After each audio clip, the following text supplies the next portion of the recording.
What's up, everybody? It is, Christ, what day is it? Wednesday, April 11th, 2018. And this is the Promotional Malpractice Live Chat here on MMAfighting.com. Thank you so much for joining me. I greatly appreciate it. Fun show planned for you guys today. What are we going to talk about? We're going to talk about, let's see. Oh, I don't know. Conor McGregor stuff, UFC 223 stuff, Brock Lesnar stuff, whatever you really want to get to. Best ways to get your questions in. Two ways you can do it for the most part, where this window is embedded on MMA Fighting. Questions that turn green get priority but not exclusivity. And then, of course, for the last 15 minutes or so, I'll go live on Twitter. You can tweet me at LThomasNews. I believe my connection is fixed. So, last week we were in New York and I was just getting baked under those lights. I feel better today. And the time before that, I had a disaster here in the studio. I had the Comcast lady came. We had like an outage, and then I could tell the internet was jacked up. She came and she's like, yeah, your router, your modem is fried. So she gave me a new one. You're hooked up to the hard line now. So this should be better. This should be better. Also, got a bit of a collector's item. Look at this. This is when Dutch was in when Dutch was in the jungle covered in mud before he fought the Predator. Pretty cool, right? I'm a big Schwarzenegger, I don't know, what do you want to call it? Stan, historian, whatever the word is. I'm that. So there you go. Okay. Appreciate you guys tuning in. Thank you so much. Without further ado, got my Coke Zero. Let us begin. Let us begin with, tell you what, boy. The last week, my block and mute button have got a workout. It was unusually bad on social media this past week. Well, last week anyway. Okay. Let's do this. First question. McGregor. Luke, I really don't like the current incarnation of McGregor, this person writes. I really like the old one who was hungry and who had razor wit. Conor's rise through, let's see here. Check out something. Yeah. Conor's rise through 2013 to 2015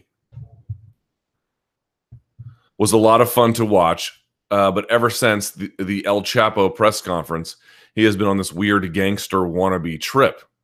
Number one, this person writes, Conor has made multiple racist and homophobic comments in public, i.e. Cholo, boy, the F word, and most recently referring to Khabib as a mud rat.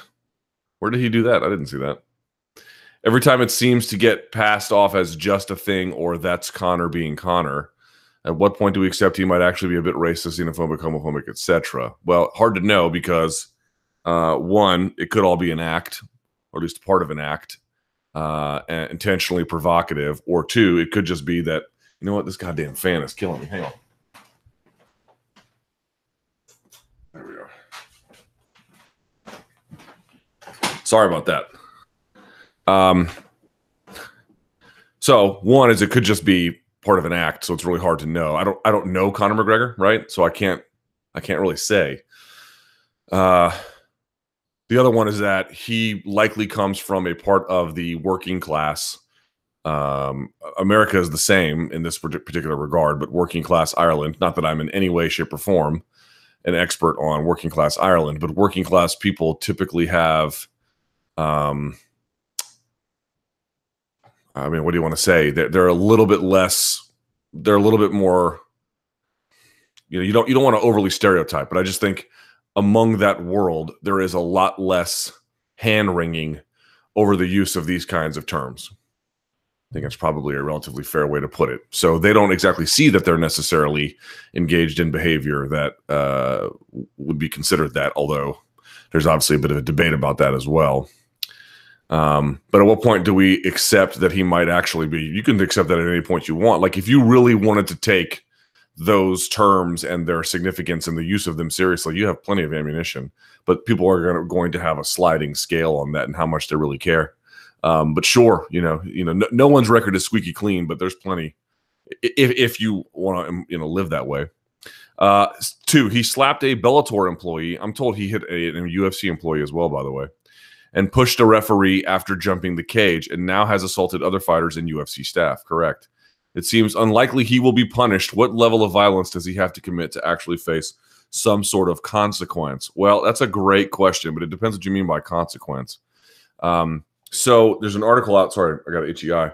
There's an article out today. I think it was tweeted by Eric McGrack in Combat Sports Law, and it noted sort of the nature, like if you're a felon and you have a visa to work in this country, things can get complicated.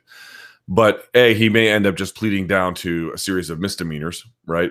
You know, they get the charges not dropped or whatever, either some kind of plea agreement or whatever.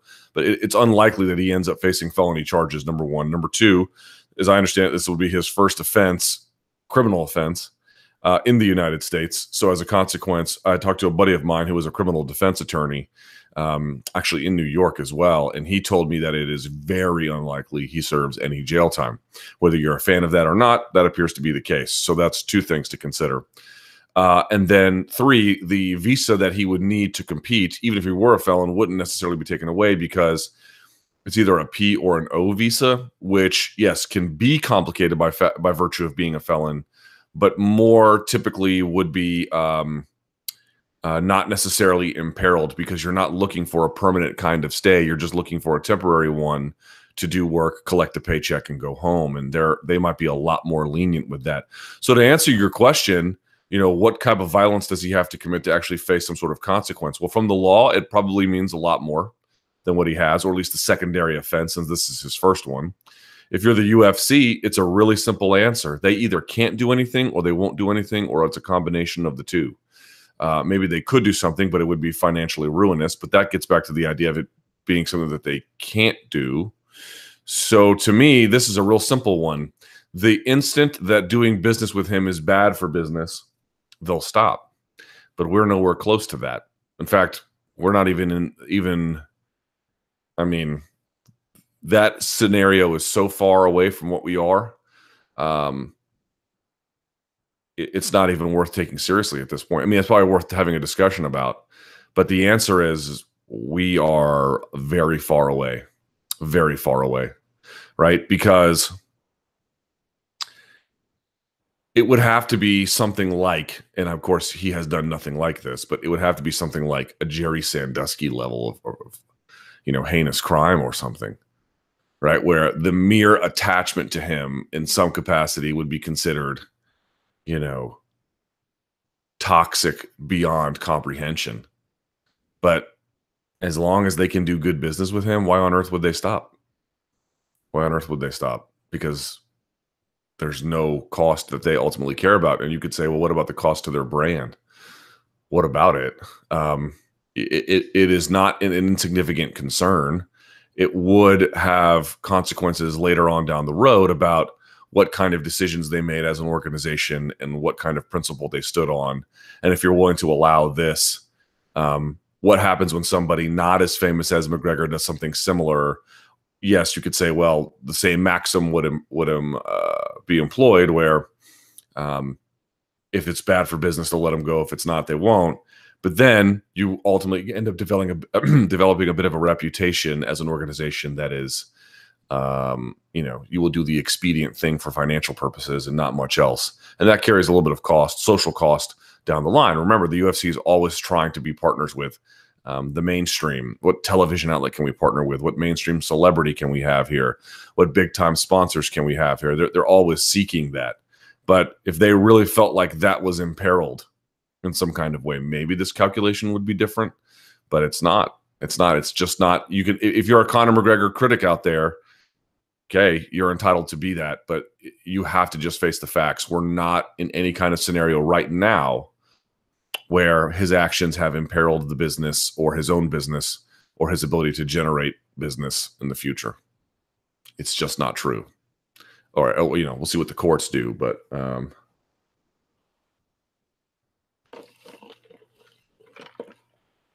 we'll see. But no, there's really, the only thing that concerns me, and someone says, can you please keep the answer short? You've spoken about this extensively on your YouTube channel. There's a lot of good questions today, like your perspective on it. Yeah, sure. Fine. So I'll end on this. I will say, The only thing that I'm really concerned about, and I know people have been pissed off by saying this, but what do you want me to do? I've got a job to do, right? My job is not to say everything that pleases everybody.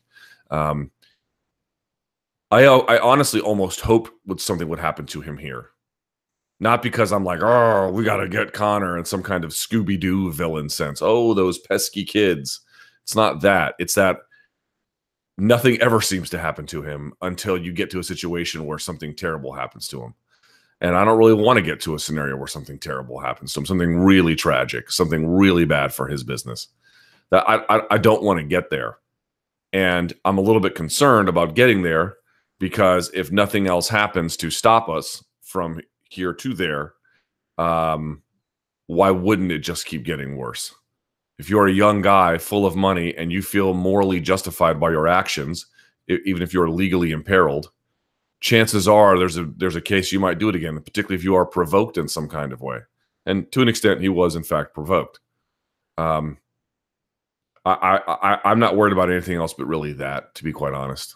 And I hope that's just being paranoia or paranoia speaking or something else. But my concern is not so much what happens to him this time insofar as would it be bad for business, but rather because it's not, what will it look like next time? I guess we'll have to wait and see.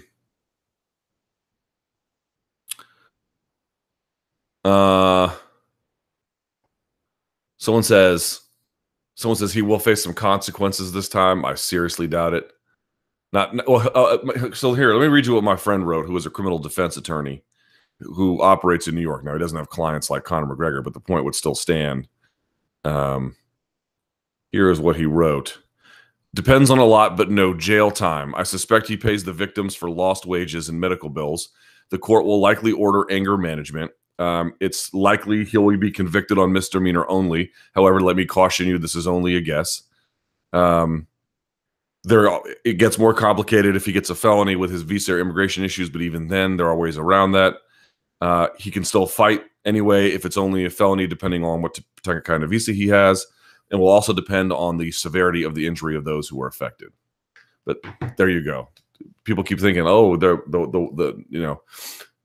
law is going to hammer him. We'll see about that. Now, if he did it again, okay, it'll be a little bit different. But with a clean record, with a good attorney and a lot of money, you can get away with a lot. Someone says Conor was literally high-fiving cops at the precinct. I think some of that was just photoshopped. I'm not saying all of it was photoshopped, but I definitely saw a couple of photoshopped ones like that. New York State courts aren't exactly going to throw the book at him. That's true, too. Someone says, this is very embarrassing to the officers, but it does not tell us too much. One, professional prosecutors will decide what happens with the case, not those officers. Correct. Two, it's pretty likely that the prosecutors who work this case are not McGregor fans. Probably also true. Three, while some lawyers might wilt under the spotlight, some might relish the moment and enjoy having a high-profile case. Getting to go against top defense attorneys when the bright lights are on you and you hold all of the cards, video evidence, witnesses, etc., sounds like a good time for a lot of lawyers. Yeah, but ultimately the court is not going to let people just take Conor for all of his money. The damages will be commensurate with what the perceived damages actually are, not some grand notion of how much wealth we can take. You just heard my buddy, who's a criminal defense attorney in that state, tell you what the likely factors are that are going to be weighed here. It is possible things could go bad for him, but it is at this juncture, it seems most of what we know tells us that it would not be terribly substantive. Again, you can like that fact or you can hate that fact, but it's a fact. Pay-per-view indicators. Hi, Luke. Aside from Dave Meltzer, what indicators do you use to estimate pay-per-view numbers? I don't put out my own individual pay-per-view estimates, but I think I know what you're getting at. Let me finish your question. What indicators can fans use? Your UFC results. I see your views for UFC 223 is around 126K versus UFC 222, which is 69K. That's also not correct. Does this mean Khabib Iaquinta did around 500K buys versus the 260, according to Tapology for Cyborg Kunitskaya? I'm curious how UFC 223 did, as McGregor's antics made every news source but the pay-per-view card wasn't especially strong. I would not look directly at my YouTube my YouTube numbers or even MMA Fighting's YouTube numbers as any kind of grand one-to-one experiment. Also, I separate out my main and my co-main, and so I double dip a little bit there in terms of the numbers. Overall, collectively, it did about I want to say 250, 260,000 or so. Well, maybe a little less than that, but right around. Well, how much? Oh, I think, actually closer to about 210. But you can go back to the Edson Barboza fight, which did not do particularly well on pay-per-view. Didn't do poorly. And of course, that was not the main event, but still. And I did gangbusters for that one. I think that was the Cyborg fight. You can't do that. If you're looking for like a best indicator, the number of overall Google searches is sort of a decent way to go about it. When I look at traffic, I don't look at one-to-one. I just sort of look at thresholds. How many hundreds of thousands does it go up to? Where's the audience coming from, right? And I sort of paint a composite picture. I'm also looking at what kind of traffic articles are doing in the week leading up and then the days after. Again, the number of Google searches. When Dave Meltzer makes estimates, it's because he believes he has a number figure from various sources at the various MSOs who are collecting the buys. So for him, he's got a pretty good sense about what kind of numbers they're doing. He's not doing, well, if we did this kind of number on YouTube and then these kinds of numbers on articles, here's my mathematical formula to produce something else. No, he's hearing, as I understand it, hey, we sold about this much, we sold about this much, we sold about this much. And then sort of it's an arithmetic calculation at that point. That's the way it goes. Because remember, with YouTube or any site, it can be really complicated. You can get somebody famous to retweet something and it blows up. Your YouTube algorithm can be finicky. For example, my UFC London thing I did on my YouTube channel did really well, but it was because nobody else had any real UFC London coverage, at least stateside they didn't. So it did really well in the search. It can be complicated. So it's never a one-to-one. Barbas is at the door. Just keep that in mind. So I don't do estimates. I kind of have a general sense of where things are based on my historical understanding of, if you're looking at this kind of traffic, it means, typically this area, but they're very loose and that's why Dave's estimates are much, much better because he has a real keen sense of what people are actually selling. Someone says that, they're quoting me. Someone says, I'd rather eat an S sandwich than watch WrestleMania. Luke Thomas, 2017. I'm sure I said it. Waiting patiently for a live stream of you eating a S sandwich. Well, that won't happen. How many beers did it take to get you through that donk fest? I would have watched to find out, but I can't watch anything pro wrestling related without wanting to defenestrate myself, this person writes. Are you a fan of pro wrestling now where you pay to do this act of masochism? No. In fact, if anything, I wish I was paid. I wasn't. And if anything, watching that event, look, here's the thing. People are going to say that this is not true, but it is true. I swear to God, I do not go out of my way to be a dick. I realize I understand that sometimes it comes across that way because I have an acerbic, very, declarative way of saying things, to put it in a euphemistic terms.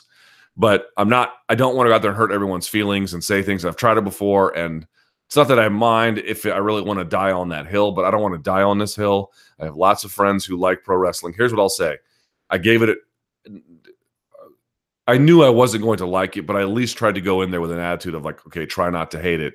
And I came out detesting it like I knew I would. It's not for me. I just can't do it. I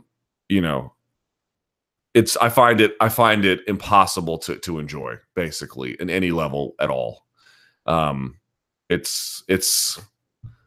look, I understand people would look at MMA and say the exact same thing. They would look at the Predator thing and like, you spent money on that. I get it. I'm not telling you that I have some kind of firm grasp on cool and uncool. Far from it, bro. I got no grasp on that whatsoever. I'm just telling you personally, these people were like, oh, I saw people tweeting me like, we get you eventually. There was no better way to turn me off from pro wrestling than getting me to spend 4 hours watching that. I came out of that wanting to die, basically. It was the worst thing I'd ever seen, far and away. I have no concept of how people enjoy it, but I understand we live in a round world where people have a lot of different ideas about what's good and what's bad, and a lot of people like it. And look, they're having a moment right now. One of our biggest stars went over there and became one of their biggest stars, and one other one's going back and forth. But then, there's just a lot of interest and popularity in that entertainment right now. And you can't deny that. And I'm not trying to deny it. But all I can say is I'll never do that again. Not even if I'm paid, man. I can't. It is not for me. It is not for me. It is not for me, And I had, my buddy Raphael was like, I'm going to convince you to be a fan. As I said then, I'll say it again. It's like trying to convince me to be a fan of child pornography. It's not going to work. It's never going to happen. People are like, oh, you're comparing pro wrestling and child pornography. No, I'm not. But I'm saying it's as equally difficult of an uphill climb for me to enjoy. I can say that much. At the end, they're very different things, obviously. But no, never again. That was a giant waste of my life. Please, God.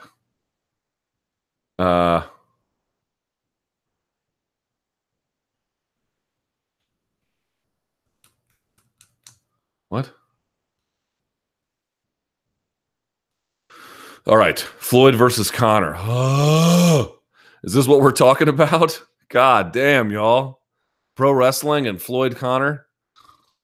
Oh, you all know Israel Adesanya fights this weekend, right? Y'all know that. Against Marvin Vettori.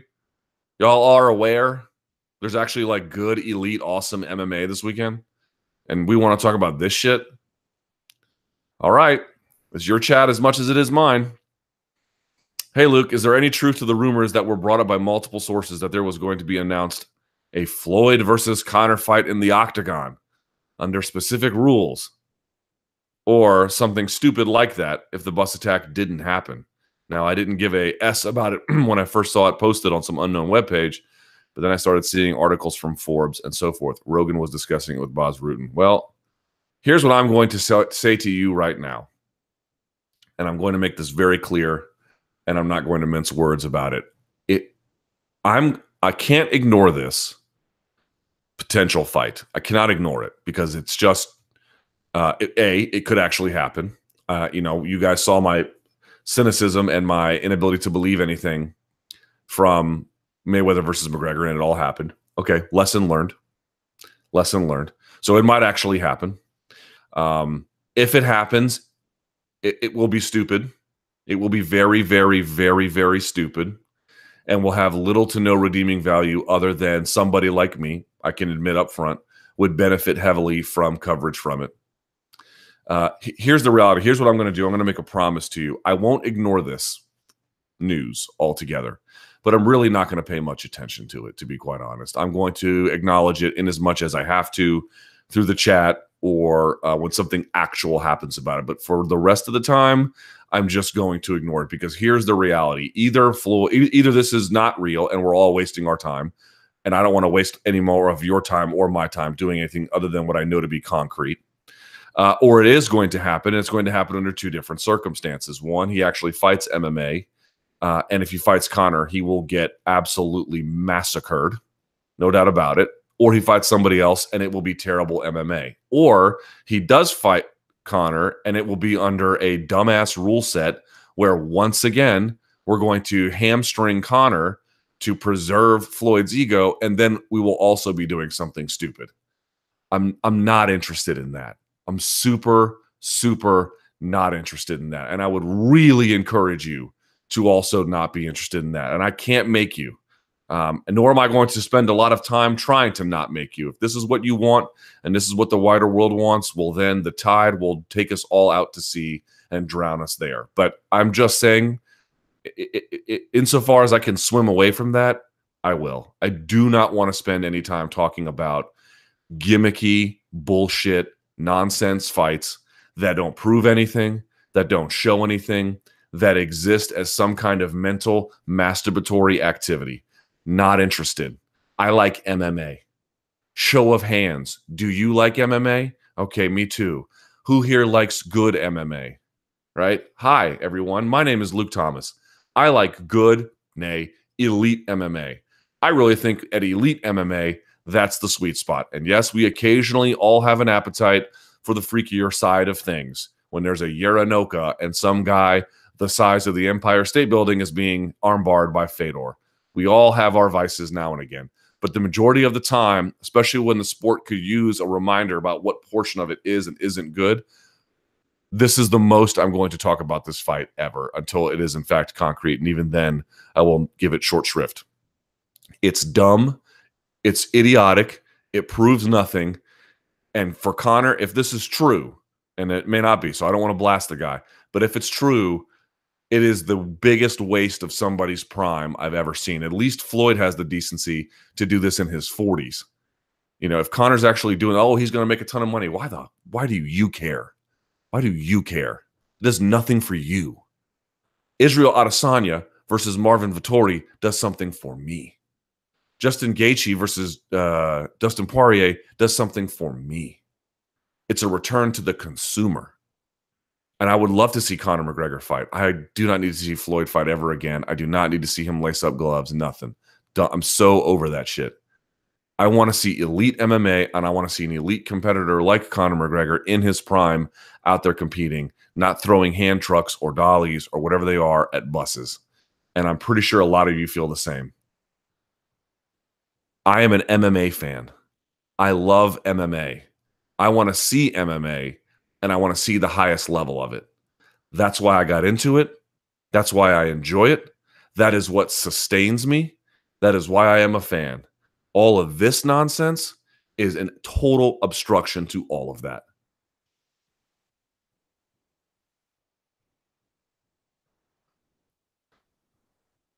All right, here we go. Some true or false. Hiya, Luke. True or false? All right, here we go. Khabib defends the UFC lightweight title in Russia. Do you mean like next or like ever? If the question is next, it's definitely false. Khabib versus Tony ever happens. True. I am convinced that fight's going to happen. I am convinced that fight's going to happen.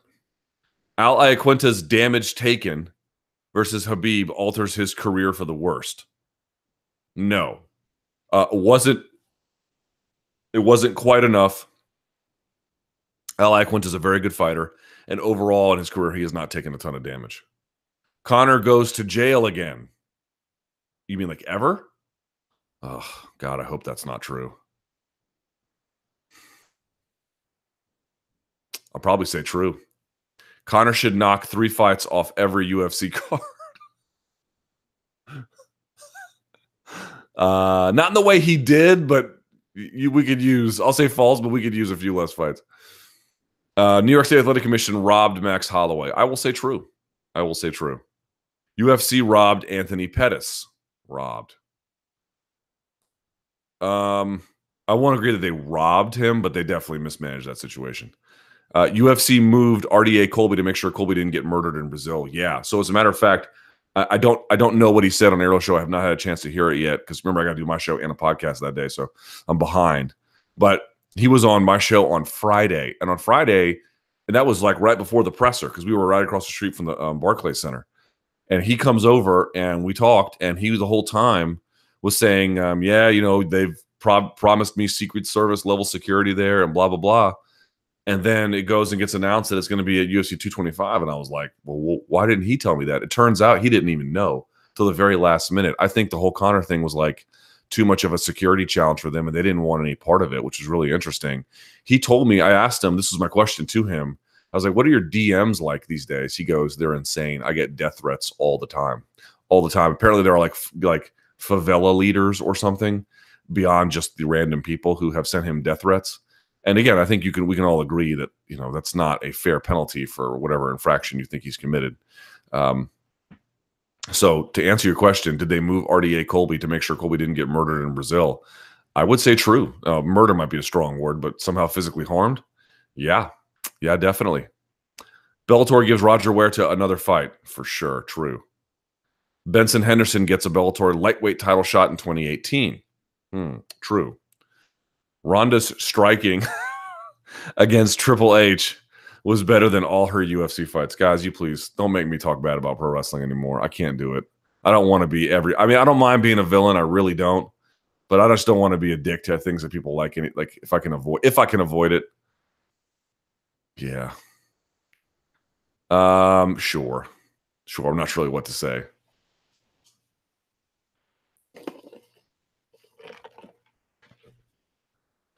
Luke, you get questions about Nick Diaz all the time. I certainly do.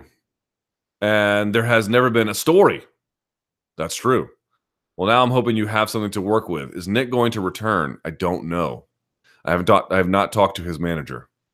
The good one. Will it be this year? I don't know. Who should he fight?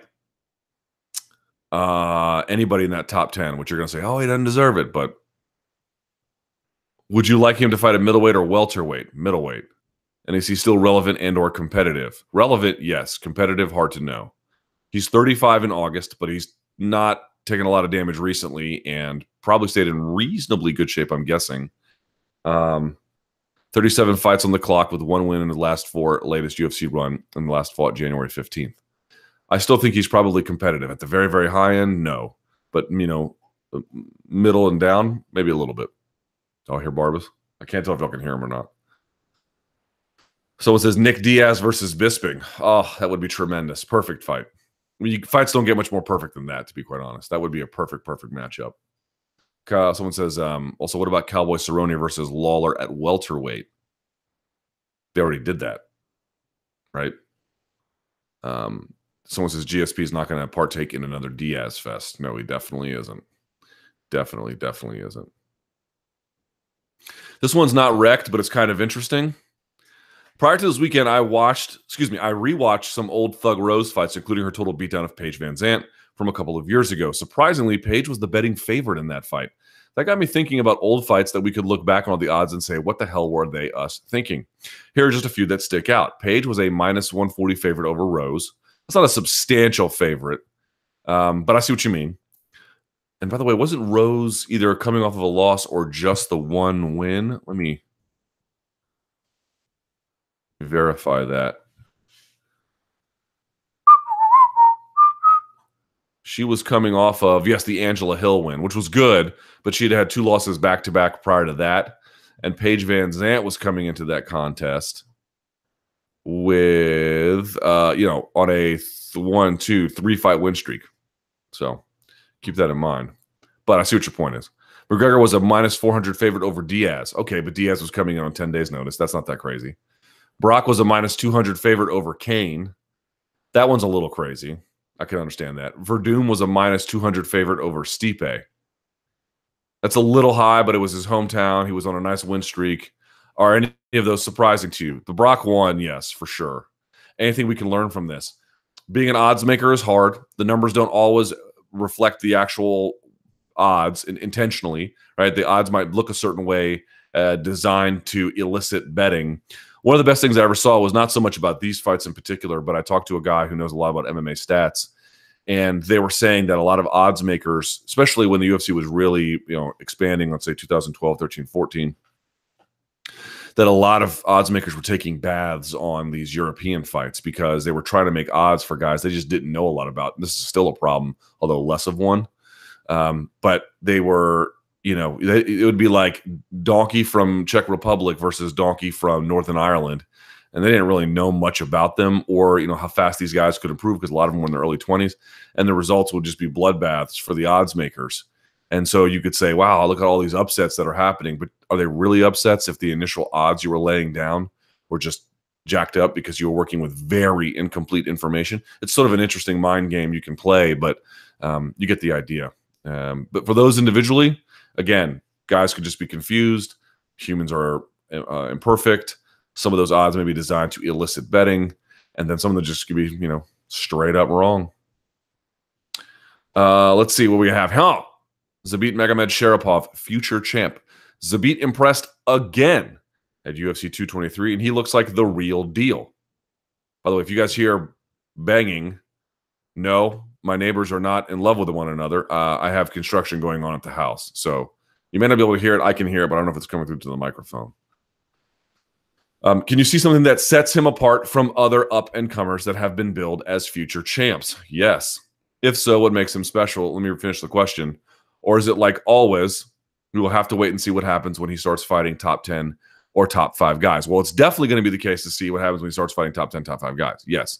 And there are a couple of issues. I think he wastes a little bit of his energy with some of these high, low percentage, high amplitude kind of jumps and kicks that he does because he's very athletic. But they're not really a very smart way to fight for the most part. 2, I realized he had a bit of a broken hand, but he might have some finishing issues that he wants to work on because his control is amazing. His ability to strike is amazing. His defense is amazing. His speed, his athleticism, these are all great. But maybe, look, I'm not saying he can't get over anything. I'm merely articulating a viewpoint of here's something that an up-and-coming prospect needs to continue to develop. So those are some things. But you're asking, like, what makes him special? I actually did I actually did a entire Monday Morning Analyst about this guy when everyone was like, who? In fact, let me go back and look at this just to prove a point, if I may. You know, this is the thing. Everyone's like, you guys should give coverage to people that no one's heard of. And it's like, well, when we do that, you don't watch it. So, I mean, hold on. There's a beat. Pull this up. When was this? Yes, 4 months ago, I got 15,000 views after UFC Shanghai. I did a Monday Morning Analyst called Monday Morning Analyst, Khabib Magomed Sharapov, MMA's next big thing. This was 4 months ago I did this. And because I couldn't believe how good he was. I absolutely couldn't believe how good he was. So to me, it's a lot of things he does well. He has absurd takedown defense. He's fast. He has a wide array of throws.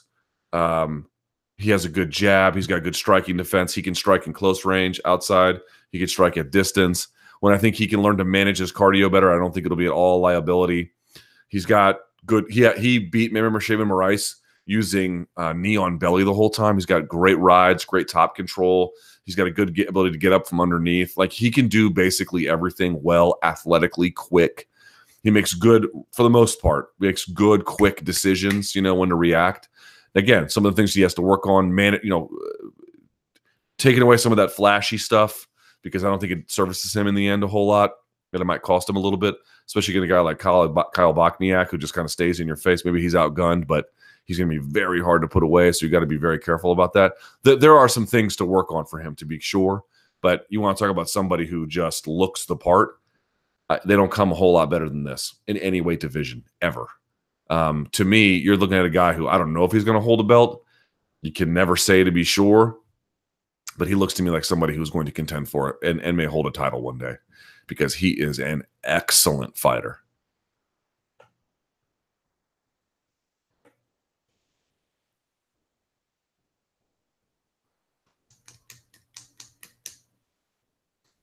Just to add, not a question, 145 might be the best division in the UFC in the next year or so.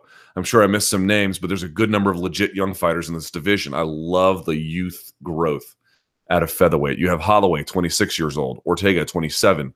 Yair, who still has a lot of life left in him, 25. Hanato Moicano, 28. I think he might be closer to 29. Bektic, 27. Miles Jury, 29. Korean Superboy, 27. Zabit, 27. Arnold Allen, 24. Shane Burgos, 27. Knight, 25. Feely, 27. And this person writes, and don't forget the veterans who could still be fighting at the highest level in the next couple of years, like Korean Zombie, Stevens, Edgar, we'll see. Swanson, Aldo, Elkins, Lamas. Curious to see how this division would look in 2019, 2020. Great point. Great point. Love how featherweight has really come into its own a little bit here and still has a lot of room to grow. When all this talent matures, it's going to be amazing. Someone says, I didn't like Zabit in that fight. A lot of flashy stuff, but not really that impactful, and he took a lot of damage and seemed to fade towards the end. There are a lot of people who think he would have lost if this had been a 5-round fight. I don't think that's true. I think in his case, the hype is bigger than the actual product and output. He knows all the techniques, but doesn't seem all that effective using him. There is a question about finishing ability. I will agree to that.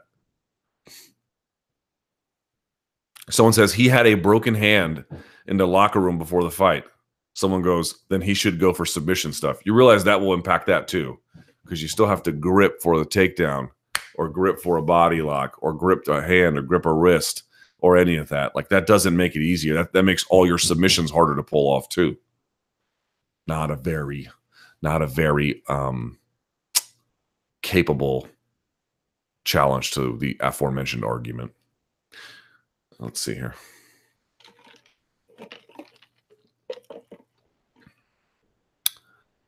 Can you recall a fighter who consistently won 10-8 rounds like Khabib, and how important that could be when he's involved in closer scored fights?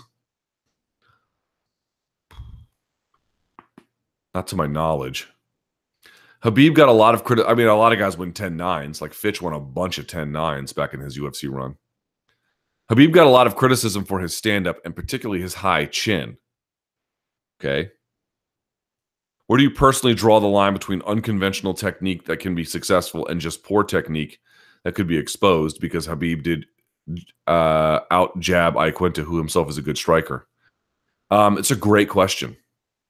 So I thought that on Ariel's show, I did hear this one, Javier Mendez, talk about this, namely that one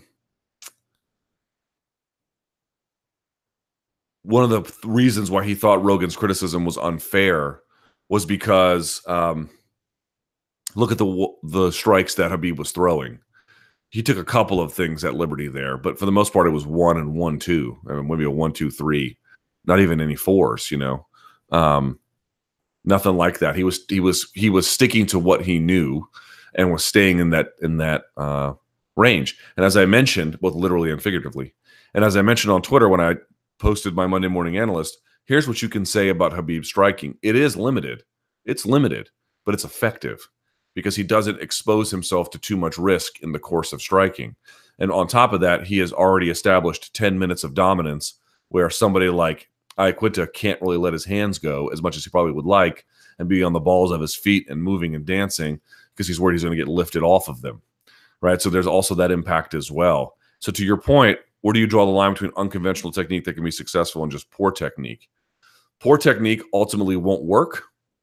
And poor technique, or I should say unconventional technique that doesn't also marry within it a sense of risk management is not to be participated in. But what Khabib does is he says, here's my technique. It's got some value. It's got some real limits. Let me only employ that to the extent where I'm not really exposing myself to risk. You saw the Monday Morning Analyst. I showed you round 4, all the times even Iaquinta attempted anything with his hands. And why did I pick the 4th round? Because that's where he did the most damage without being taken down. So when you look at that, you look at the shots, some of them landed nicely. Some of them were very nice shots from Iaquinta. But a lot of them either missed or were blocked, or they kind of landed on Khabib, but he was rolling with them, right? If you roll with the punch when it lands, it has an impact, but it's not necessarily that big a deal. You just kind of take it a little bit. And he did that. And so as a consequence, he kind of kept himself in a good spot. He was okay. And I think that needs to be taken into account personally. But you're asking what's the difference between poor technique and unconventional technique. Poor technique doesn't work.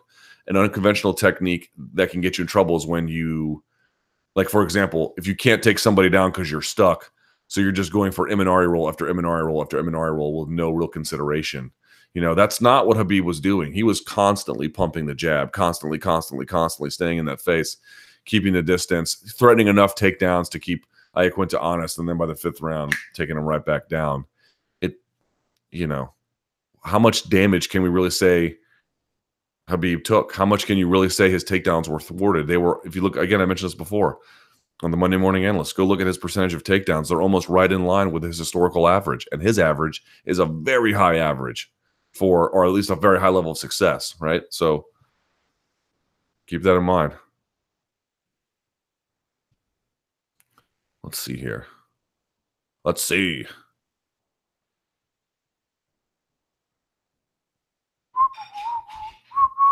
Family's out there making noise, despite repeated attempts to please ask him not to do that.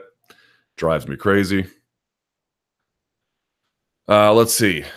Chandler versus Gertz. How do you see this fight going down? I actually see this fight as relatively dangerous for Mike because it's not that I think Gertz is as good of a fighter as Chandler. I don't.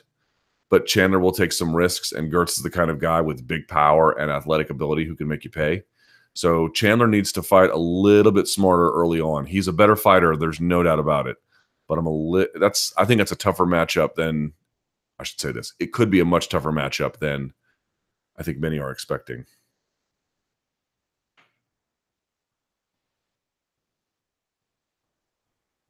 Let's see. All right, here's the next one. Okay. Ali Abdelaziz. Luke, have you had many dealings with Ali Abdelaziz in your career? Not many, handful.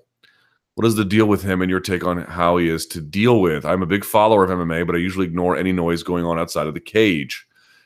However, this guy seems to pop up more and more, mainly for the wrong reasons. Oh my God, I'm just going to absolutely murder my family. Please, family, please don't make me murder you.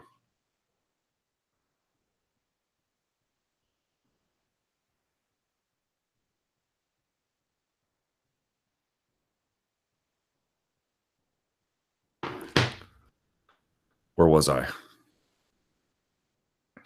He seems to operate with a, quote, gangster persona, and I am unsure how much of that is real, given there are a few slurs about him following a quick Google search, which I'm sure you know of. And he obviously has some links to Dagestan, which comes with its own questions. He was involved in the Khabib Artem Conor issues last week. He was on the bus. I mean, not much you can do about that, I suppose. And made some shitty comments on Ariel's show on Monday. I didn't hear those. Is this guy a good agent for the guys he manages? And is he promoting MMA and his clients in the right light? I thought he managed mainly Eastern European, Middle Eastern fighters. No. But when digging into him, I realized he managed Edgar, Verdum, Garbrandt, Gaethje, Gastelum, Usman. He manages a lot more than that. He manages, I think, 200 guys total and something like 100 UFC fighters. Something insane. He has a great deal of power and pull in the sport. He does now. He didn't always, but he does now. I mean, look, the best, if you want good critical coverage of him, Karim Zidane has done a lot. Kareem Zidane, pardon me. You can go check that out. I have not read it. Jesus, I can barely keep up with that guy. So prolific. I don't know all the things he said, but he has done a lot of work. Of course, to the extent that anyone had any ties to Kadyrov, you can go check that out. I know Mike Russell has done some work about it. I'm not here to say that. And by the way, Mike Russell had done tremendous work after the death of Tim Hague as it relates to Ali Abdelaziz. I'm willing to believe anything that Mike says, but I would need independent corroboration of some of the things that's said in there, because some of those things are, you know, those are heavy accusations. I'm not saying they're not true. I'm just saying personally, I would need to see them. I would need to see an evidentiary basis for them. I know that, let's see, Crooklyn over at Bloody Elbow was saying, God, what was the exact nature of her complaint? What was the complaint? It was, I guess Ali had said something on Ariel's show. Oh, I think journalists who criticize him are either, I could be getting this wrong, jealous or paid by another manager. Managers are too cheap to do that, let me assure you. So no, don't buy into any of that. Here's my general rule on a career, whether it's Ali or anybody else. I don't have any relationships with any managers, Ali included, for the most part. No, I don't have any relationship. Well, I mean, what do you mean by no relationships? It's not that I don't talk to them as a blackout, but here's my general rule. I made a decision early on in my career to not have close relationships with managers. And that comes at costs, and that comes with some benefits. What are the costs? You'll notice I don't break a lot of news stories about fights being made. That is or almost never. That is because I don't have hardly any contact with managers. I very rarely speak to them, any of them, whether that's Morikawa, Brian Butler, Ali Abdelaziz. I have occasional contact with them. It's not that I have some media blackout policy, but I try to keep as much distance as I reasonably can without being, you know, some kind of a D-bag. Although that can be a challenge in and of itself, but you get the idea. So, and the reason why is, again, the costs that can be, I don't break a lot of stories. Guest booking for me can be a lot harder as a consequence, right? Because I don't have these established relationships. Usually I have to go directly to the fighter or some other thing. And it creates some problems for me in a lot of respects, because you don't actually have those relationships built up where you can easily just call up a guy. And it's not so easy, but nevertheless, I just made that choice early in my career. I found that I would much rather have the ability to speak. I don't want to say horrible things about a person, but I'd like to be able to, in the course of some, you know, reasonably criticizing somebody, have that freedom and then not have to go back to the manager and ask them for anything. And that's true for all of them. I try to very much limit any interaction I have. Again, it's hard to explain when I say limit. I'll take phone calls from people. I will occasionally make a phone call, but in all of 2017, how many times did I call a manager? Maybe twice, 3 times tops. And that's in a full calendar year. You know, I just don't have communication with him, and that costs me sometimes. But in the end, I'd rather have the ability to offer a measure of candor about a fighter and not have to have the manager come back and be up in my grill, because when I first started, that's exactly what they do. All of them do that. You talk about him having a gangster persona. Trust me, to a fairly significant degree, they all kind of do that behind the scenes. If you say something you don't like and then you go back and try to have, this was my experience. Now, maybe these other guys can navigate the space more effectively than I can.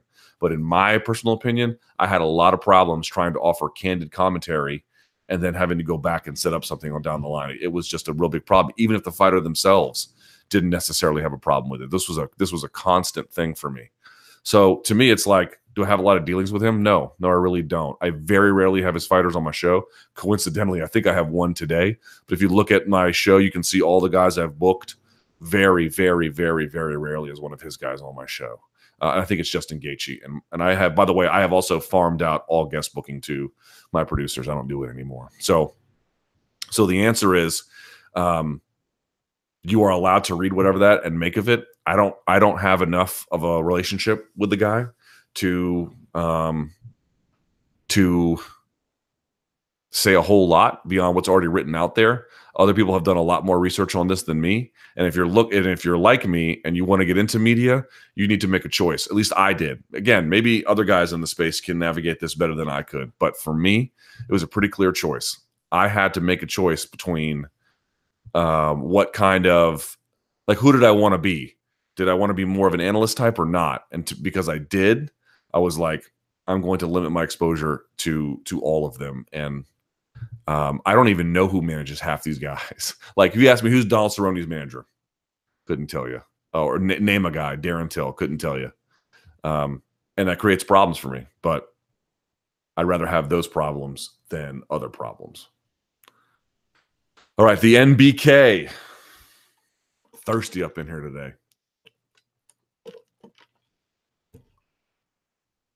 I think you mean the Natural Born Killer.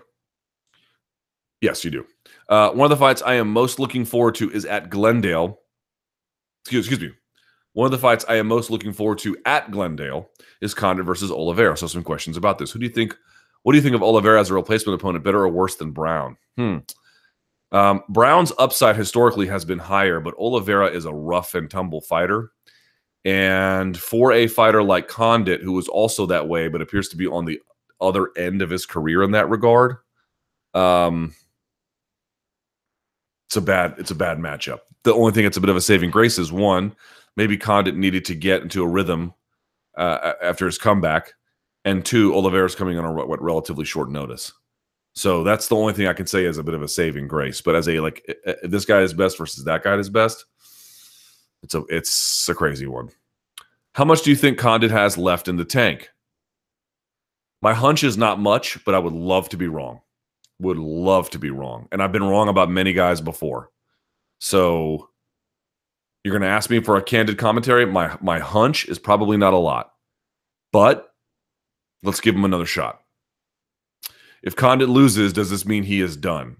I would say if he gets viciously KO'd, it does. And I would say if he gets kind of beaten, like, here's how you knew BJ Penn was done in that Yair fight. If somebody asked you, what is a telltale sign that somebody is shop worn? Done. Someone is just washed up. You know, if you want to use that word. I don't like using that term because it feels so disrespectful. But just done. Let's use that one. How do you know that somebody is done? If you put them in a fight. Oh, here we go. Breaking. ESPN and NBC to split expanded TV package. Holy crap. Are you kidding me? Someone says on Therese Owens, which is a gossipy site, but whatever. The deal is worth a total of 300. That's crazy. Hold on. It's happened during the chat, y'all. Here we go. Oh, for crying out loud. The deal is worth a total of $320 million, $160 million a year each. ESPN and NBC to pay for production. Current UFC deal they pay for their own production. ESPN and NBC will also have streaming rights, and the Fight Pass prelims moving to their streaming platforms. Contender Series to replace The Ultimate Fighter. Each network gets one season each per year. Pay-per-views reduced to 6 a year. New weight classes to be added to help fill the increased fight nights. Men 165, female 105. Each network will have exclusive rights to certain fighters, similar to how HBO and Showtime have their own boxers, which they develop and build outside of pay-per-view. Remember, you heard it here first. What? What? That needs to be verified. That is crazy if that is true. Are you kidding me? Hold on. Is there any chatter on the MMA Fighting Donkeys about this? Let's see what's up with the group emails.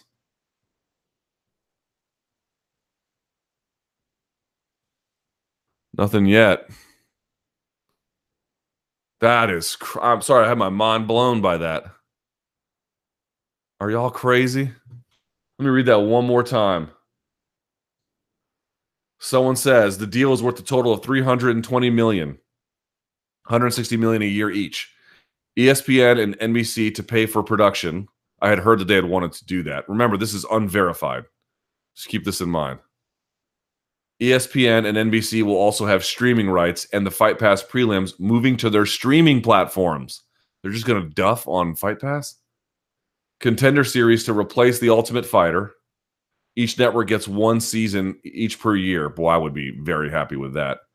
Pay-per-views reduced to 6 a year. New weight classes to be added to help fill the increased fight nights.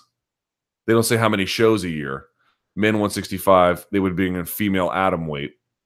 Each network will have exclusive rights to certain fighters, similar to how HBO and Showtime have their own boxers, which they develop and build outside of pay-per-view. Remember, you heard it here first. Well, that is batshit crazy. Some of that, though, rings true. I knew they didn't want to do their own production anymore.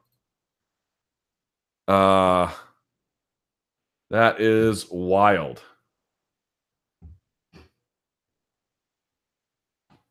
Sorry, I'm at a loss for words on that one. That would be a bit of a surprise, too, that ESPN would be involved. Jesus, I don't even know what to say about that. That is crazy. That is absolutely, totally bonkers and crazy. 6 pay-per-views a year? It's almost like they listened. Like, it can't be right because it sounds like they're listening. Wow. So 1 pay-per-view every other month? Huh. Man, that is crazy. That is absolutely crazy. All right, well, let's get back to this. I'm sorry. I got that was wild. What are folks saying about this? Sorry, y'all. When they had the breaking news on there, your boy gets interested. Sorry if you guys hear all the news. Oh, the banging. It's the again, it's not my neighbors enjoyed in one another in glee. It is the construction crew. All right, let me get back to this Condit stuff. I'll wait for some of this to pile up. If Condit loses, does this mean he is done? As I mentioned, how do you think the fight will go? I think Condit's going to get roughed up over a few rounds. He might make it to a decision, but I suspect it'll be a second or third round TKO for Cowboy Oliveira. Lastly, are there any other fights at UFC Glendale you are personally excited for? I'm excited for a lot of them, if I could be honest. Let me pull that up as I wait for more news to come in. Man, that would be crazy. Y'all hear that? Dustin Poirier versus Justin Gaethje. I mean, impossible to hate. Carlos Condit, Alex Oliveira. Israel Adesanya versus Marvin Vettori. Can't wait. And then Michelle Waterson versus Courtney Casey. Also pretty good. Then on your Fox portion of the prelims, Tim Boetsch versus Shoeface. Yeah. Shoeface, I would argue, has some of the best and the most modern BJJ in all of MMA at a high level. Muslim Salikov taking on Ricky Rainey. Wilson Hayes versus John Moraga. Yes, please. Christoph Jotko versus Brad Tavares. Then you move to the preliminary card. Another guy who's got superb BJJ. Durinho. Gilbert Burns taking on Dan Moray. Shayna Dobson versus Lauren Muller. Diego Lima versus Yushin Okami. Interesting there. Arjun Buller. I'm interested in that against Adam Wieczorek. And then there's a couple other ones. Matthew Lopez, Alejandro Perez. And then Luke Sanders is back against Patrick Williams. So far, not a lot of chatter about this yet, which tells me people are looking into it. But yeah, it caught my attention. All right, we'll see. Add-on. I do not normally pay much attention to the odds, but according to them, Oliveira is a sizable favorite over Condit. Not saying that Oliveira is a bad fighter, but does this show how far Condit has fallen? That some sites have Oliveira as a 2-1 favorite over him. Yeah. He was gone for a while. What?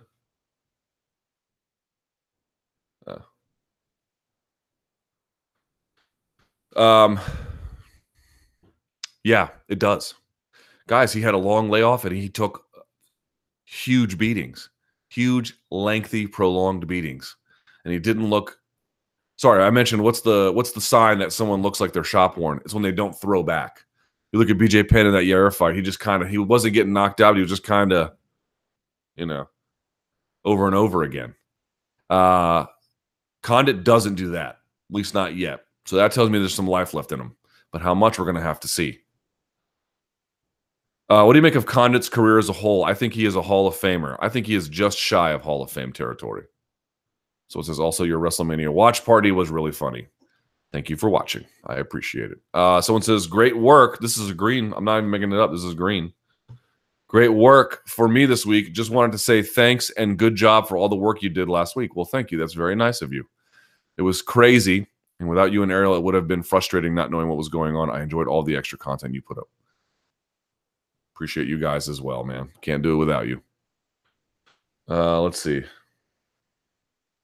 Ooh, Bale is starting against Juventus.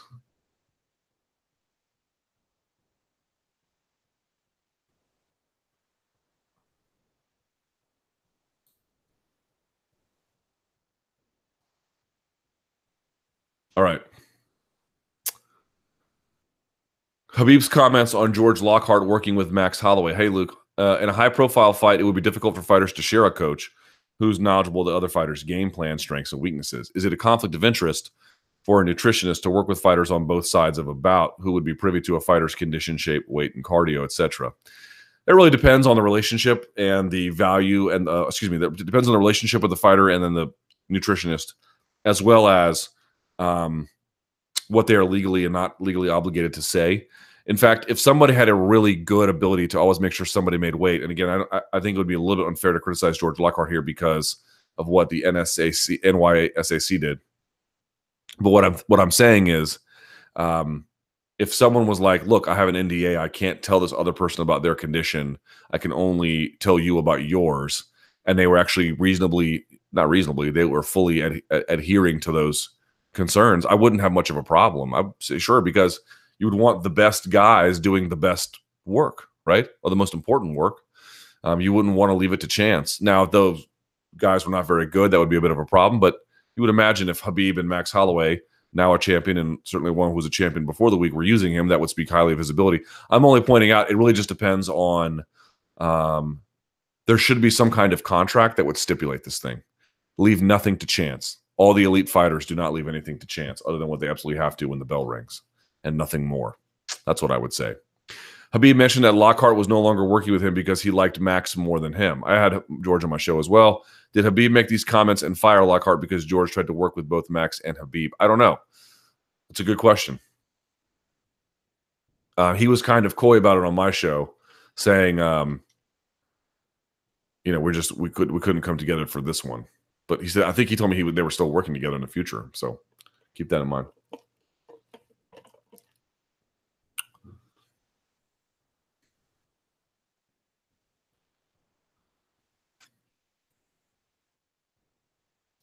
What should be next for Zabit? Didn't he call out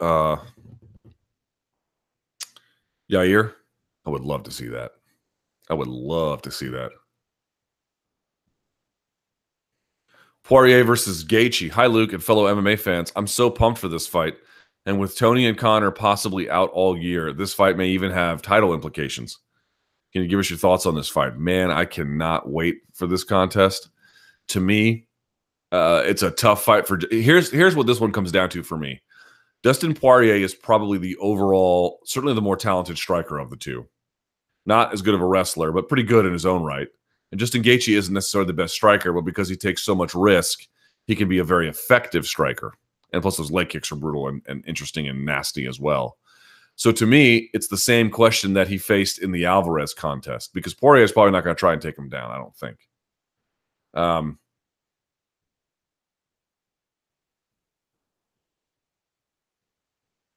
Ooh, that's a good point. Hold on here.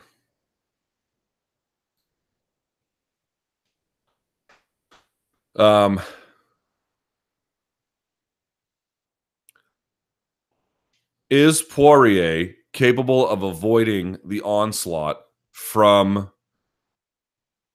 Gaethje long enough to cause enough damage to win?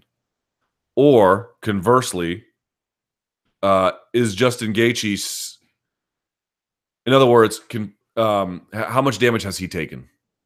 Right? Because if he's taken too much damage at this point, which we don't know, probably not true yet, because he seems to have a high tolerance for it. But if he hasn't taken too much damage, is he going to have the ability to overcome some of the pinpoint sharpshooting of Poirier? So the question comes down to, how disciplined can Poirier stay? How damaged is Justin Gaethje? And nary the twain, or right in the middle, is where the two are going to meet. I can't wait. I can't wait. It's going to be an absolute barn burner. Two action fighters, two high-level action fighters, two guys with different skill sets coming right at each other. Can't possibly wait more. Or well, I can, but you know what I'm saying. I am very, very excited about this contest.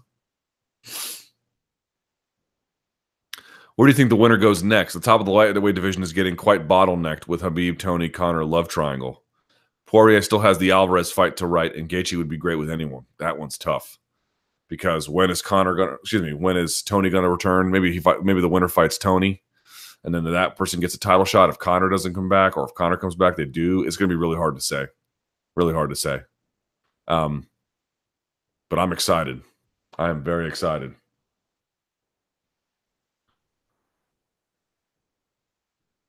Interesting. Barbas. Well, first, people always spell Barbas's name wrong. This one spells it Barabbas, which it's not. I've also seen it spelled B-A-R-B-I-S, Barbis. It's Barbas, right? It's beards, plural. Barba, Spanish. Barbas, beards. Luke, can we see the other dog and get some info about him or her not only shine the spotlight on old Barabbas?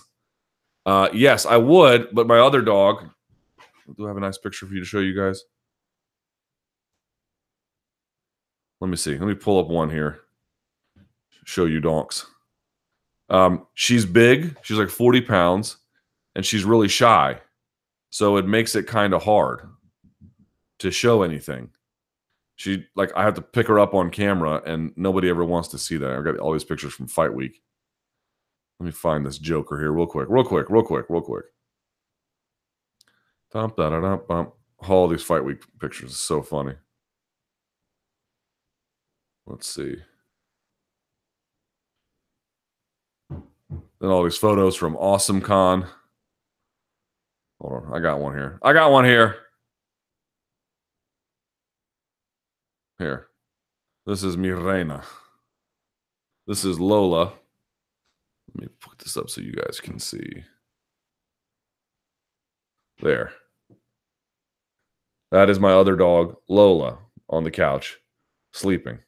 She's a little bit older. She's like 11. She has one blue eye, one brown eye, half husky, half chow, and is the sweetest dog you ever met in your life. Couldn't be a better dog if they're just an absolute angel and joy to be around every day. What do you make of Dana's flip-flop on McGregor? Not much. How does one go from the most despicable thing to we're good? I've heard some interesting theories. Now that Conor is in trouble, it'll be easier to leverage. Pay-per-view buys were not what they had hoped, so Mac will be treated with kid gloves. The pay-per-view buys were great, and Conor is back in good graces, etc. What are your thoughts? Yeah, I mean, this one's really simple, to be quite honest. I think his initial reaction was something probably close to candid, and his subsequent reaction was something close to calculated based on future needs. Maybe someone I talked to Adam Hill from the Las Vegas Review-Journal. He surmises that maybe, it's just theorizing, someone from WME came in and was like, we got to rethink this. Maybe that's it. Maybe he calmed down and realized whatever. The point being is they still need to go into business. They still have work to do together. As I mentioned, he's still very much a viable business entity. People still want to see him compete, and they're still to a fairly significant degree reliant upon him. So I think he had a bit of a moment there where he came back and said, yeah, maybe we should do this differently. This is why the whole, getting rid of Paul Daly over the strike afterwards. Well, you can never do that in the UFC. Well, you can if you're important enough. It turns out, but you can't if you're not. Let's see. All right. It is roughly, no, not quite. Hold on.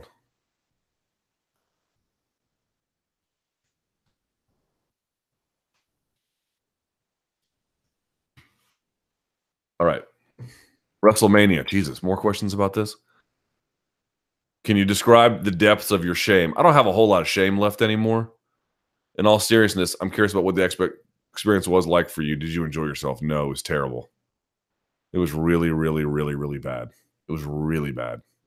And I never want to do that again. So, but if y'all liked it, I'm not here to talk you out of it or try and take it away from you. That's all I can say.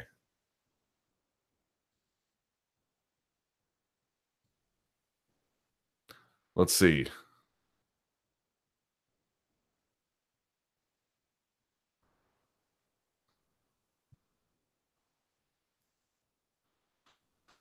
What if the NYSAC, New York State Athletic Commission, handed down multiple year suspension? Hi, Luke. Thanks for all the content. Quick question.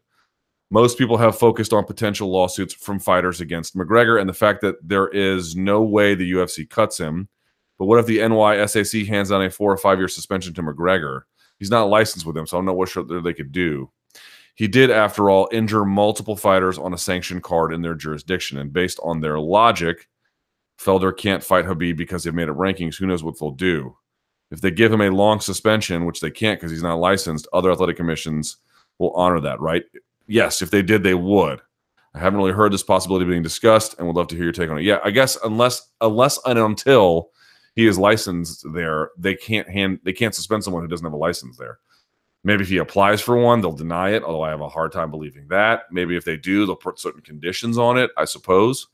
But beyond that, it'll be hard to say.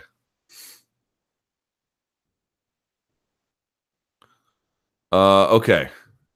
There's another question here that I'll get to on a written sign. Oh, it's 2:15 anyway. So let's go to the Twitter machine. All right, here we go. Luke, what are your thoughts on the so-called MMA fans accusing Borg for looking for a way out after the bus attack happened? I mean, look, on one level, you could always understand that if somebody got injured in some kind of accident where the person who did the injuring was rich, everybody would want to get rich off of that person, right? It seems like in modern America, this is a thing that we just know to be true. However, the issue is less about, well, it's not less about it, but the issue to me was that they were saying he wasn't injured at all. And they were doing this thing where they were like, well, he had glasses on. And as people began to weigh in on this situation, who said, right, well, like, look, like I work in a factory and these are not the kind of glasses we would ever use in a situation like this. You ever seen like those factory goggles? Like they're all encompassing, like you're going snorkeling or something, right? At every possible angle. And then he had to go and post his note up there and things like that. Look, it's again, it's not that you can't imagine in some kind of abstract way that somebody might want to do something like that. However, I just find it weird that like, and some of the fans are split on this. Like some people, these are not the same groups, but it's just weird that fans on the one end are they adore fighters, and then on the other end, they think that they're these brazen malingerers.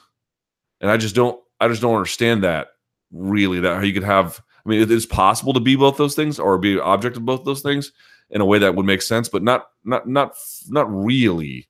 Like, what evidence does somebody have that Borg was malingering? You don't have much other than a bit of a suspicion. And the bigger issue to me, I brought it up before, I'll bring it up again, the Tom Nichols book called The Death of Expertise. A big part of that book is devoted to when do you know that you are having an informed conversation and when do you know you're not? And the answer is very often, even in good faith, you don't actually know when you're having an informed conversation. So to that end, people looking at him and saying, well, look at his glasses. They clearly would have protected him. He's just making this up. Unless you are a ophthalmologist or an optometrist or whatever, or you are somebody who knows safety standards for eye protection, you're probably not in any way capable of making any kind of assessment about what degree he is injured or not.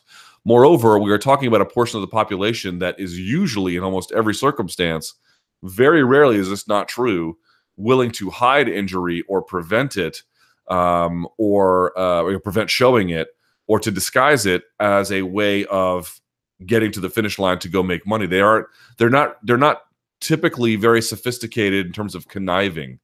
Again, some will cut corners, some will malinger. I'm sure it's happened, of course.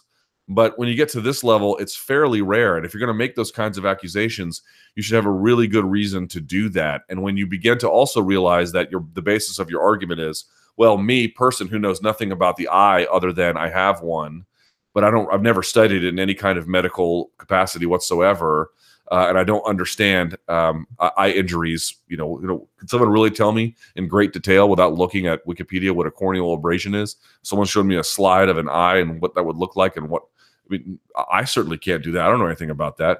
And I think there's a lot of people who just assume that they have this access to this knowledge because it just seems intuitive to them. But they're just sharing an uninformed conversation. Let's see. How did you feel about Max getting pulled? I had mixed feelings. I was sad because I was excited for it. I relieved to not see a great champion get beat up, suspicious of the NY Commission, and grateful of them in case they were being dramatic. My general sense was I was upset that they had pulled him. I trust that he probably could have made the weight without too much issue if they had let him. And I thought that was, if what they're saying is true, that this was based on looks and not weight, I certainly understand that they don't want to have. I mean, you got to imagine this is a commission. We're not, a year or two ago, they've had like terrible trauma happen in one of their boxing rings. They're going to be a little bit on edge. They're going to be a little bit on edge. They're going to go and they're going to make decisions for safety, maybe in a way that is aggressive relative to the rest of the other commissions out there. So I thought it was, from everything I've heard, not a particularly defensible decision. But again, I wasn't there. I don't know what they're talking about. You have to always be aware of to what extent are you having an informed conversation about something. People get on my ass sometimes. They're like, oh, you aren't, you say, I don't know a lot. Well, right. I don't know a lot. And most people out there actually don't know a lot. I'm happy to admit that. I think I have enough to reasonably carry a chat for an hour and a half once a week, but about an expert or about a topic that I've been involved in for about 10 or more years in a professional capacity. But sure, there's a lot of things I really don't know. And I'm happy to admit as much. With the NYSAC pulling Holloway from cutting to 55 due to him not looking right, does this mean that potentially NYSAC would prevent him from fighting in New York at 145 due to weight concerns? It would depend on how he came in on fight week. It would depend entirely how he came in on fight week. But I could imagine them being a little bit aggressive about that, or other fighters as well who can make those cuts, but can make those cuts by like either the skin of their teeth or because they're able to shed more weight than somebody else. Which side of the fence are you on with respect to Tony and Khabib? Do you give up trying to make their fight happen, or do you keep persisting until it eventuates? I still want to see this fight. You keep doing it as long as you have to. For me, I know everyone's like sick of that fight, but to me, it's like if he's at the top of the food chain and the other guy is the champion, well, then you just keep trying. Now, you might want to do it on a card that's like an all lightweight card, so you can mix and match the pieces in case something else happens. But yeah. Somebody says, just wanted to say thank you, the MMA Fighting team, for tremendous media coverage over the craziest weekend in UFC history. Much appreciated. Keep up the good work. Thank you, good sir. I greatly appreciate it. Predict Conor's real punishment, then give your opinion what a fair punishment would have been. I'm not much inclined to go beyond what the court might say. I don't have any kind of axe to grind, especially against Conor. And, we got to go get him. My only point previously was that if nothing substantive happens to him here, what lesson will he infer down the road about something else? And that would be a potential problem. It's not that like, oh, let's hammer him because we don't like him. It's Maybe if he gets somewhat hammered now, we can avoid a worse situation. You can be like, well, what makes you think it'll be a worse situation? I mean, I'm not Miss Cleo. I can't predict the future, but I'm just sort of looking around and saying to myself, is this the end of it? I hope. I certainly hope. But if you've never really faced any seriously significant consequence for an act, and again, he believes, I think maybe he'll state something different for the court come June or whenever that is, but he had stated pretty closely that he felt morally justified in doing it, right? According to what Dana White said. Now we have to hear him, but you get the idea. Let's see. Where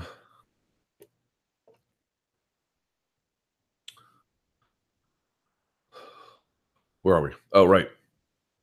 Can UFC be accused of racism by Jason High and Semtex? Life bans for them, while the Great White Hope CMG does far worse things with no repercussion. I doubt it was racial, although there obviously some racial dynamics there in play. But no, I think it had to do with power.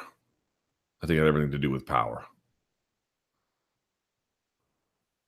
Hi, Luke. Fantasy matchups. Khabib versus Wonder Boy. That's a tough one. I guess Khabib. Poirier versus Stevens. Poirier. Zabit versus Ortega. Oof. Probably Ortega at this point. And then Ali Abdelaziz versus John Kavanaugh. I'll just say Ali. No, I'll say John. And he thanks me for this, so thank you back. How did you like Jimmy Smith's debut? It was not his debut. He seems to have a looser Brian Stan vibe, very knowledgeable, and will critique fighters, but not as buttoned up as Stan. I liked it. Well, definitely not his debut. He did the Austin card and he did the Perth card. He may have done another one. This was his debut with Rogan, but it wasn't his UFC debut period or his UFC pay-per-view debut. It was neither of those things. I like him a lot. I thought he was the strongest performer on that night, to be quite honest. He does a ton of homework. It shows. He cares. It shows. He's got a really broadcast-friendly style. He doesn't get in his own head too much. I think he's awesome. I think the closer Stan analog at this point is probably going to be either a Cruz, although he's different, but maybe a Paul Felder type. But I think very, very, very highly of Jimmy Smith's commentary. He is an excellent addition to that commentary team, and it's pretty hard to go wrong with him. If Rose can get by Andrade and or Torres, who do you see giving her a real challenge? Well, getting by Andrade and Torres is no easy matter. Torres, she already did once, but Andrade, I don't know. But if that's the case, that's going to be hard to know at that point, right? Andrade, maybe Gedalia can give her a run for her money, you know? But I have a hunch that Andrade might be a little bit too physical for her. I guess we'll see. My thoughts on the Conor situation, this person writes. Number one, Artem is a grown man. He isn't a damsel in distress. Right, but the people shouldn't be up in his face either. Conor, much like Covington, is a fraud, this person writes, and he's not a real street dude. Well, I don't think he's not a tough person, but no, all these guys who fashion themselves Escobar types aren't those guys, and I say that as a compliment. Nothing significant will happen to him legally. Probably. His minions will be his demise like Tyson. Okay, that's that person's opinion. Before the main event, which fight are you looking forward to at UFC Glendale? Again, Adesanya versus Vettori. Let's see. How much will Khabib's game change if his opponent refuses to try to get up using the cage and commits to holding and attacking from guard? I think Tony can give Khabib real problems from his guard, and Conor applied a similar strategy against Mendez. I think unless you have a very, very good guard, he can tread it, and I don't know why you would want to put the fight in a place where Khabib wants it. I've said this before, I'll say it again. Submitting somebody from guard who's good, let's call it black belt level, right? Submitting somebody from guard at black belt, either in MMA or in jiu-jitsu, is very rare. Very rare. You almost never see it because it's super, super hard to do. You add in on the MMA side, ground and pound, particularly on the top side. I don't like the chances. It's not that somebody can't get close or threaten at times, because they probably can, or they might even get the submission.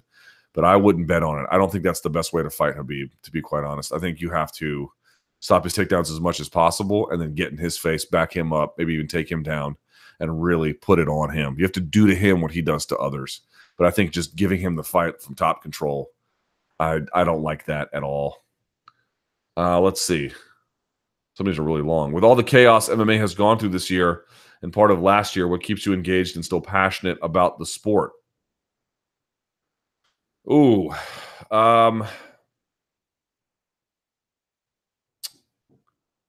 Everything. I love fighting. I will probably always love fighting. It's not hard for me to keep my enthusiasm. All right. Well, we're just about out of time. So hold on. Uh-oh.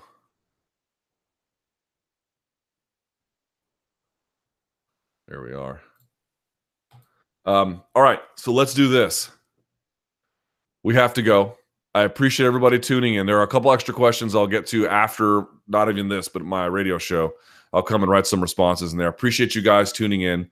There are going to be, let's see, post-fight and pre-fight stuff on MMA Fighting for UFC Glendale. Sean El Shadi is out there, so stay tuned on MMAfighting.com as well as the YouTube channel. Thank you guys so much for watching.